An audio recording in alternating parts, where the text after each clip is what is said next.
Trop d'animaux meurent brûlés au Québec. Un organisme en droit des animaux lance un cri du cœur.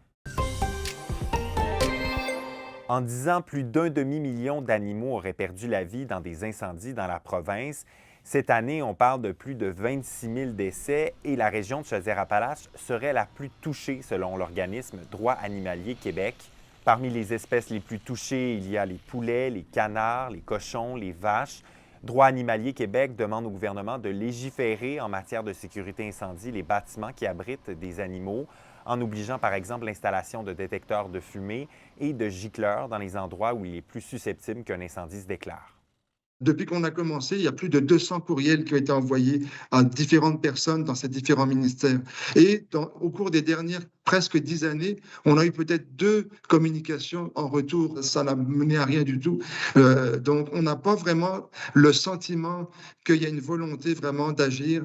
L'Union des producteurs agricoles a tenu à relativiser le phénomène. Selon l'UPA, une vingtaine d'incendies impliquant des animaux de ferme sont recensés au Québec chaque année, alors qu'on compte environ 60 000 bâtiments agricoles dans la province.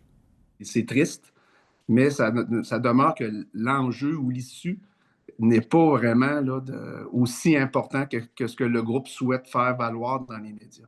L'Union des producteurs agricoles, on s'est investi avec le ministère de la Santé publique dans les dernières années, puis avec les unions municipales pour travailler sur un guide de bonnes pratiques pour améliorer la façon de penser, de réfléchir des bâtiments agricoles.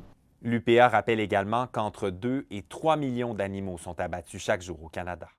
Les accouchements à la maison de naissance Mimosa de Saint-Romuald doivent être mis sur pause à compter d'aujourd'hui, mardi. Le nouveau propriétaire du bâtiment patrimonial qui héberge l'organisme chapeauté par le CIS de Chaudière-Appalaches fait face à un problème d'assurance. Toutes les familles seront contactées et accompagnées. Le CIS de Chaudière-Appalaches espère relocaliser la ressource dans la prochaine année. Êtes-vous du genre à tricher au Scrabble avec l'aide de Google?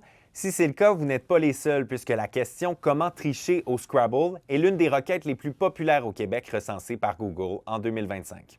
Bonne journée!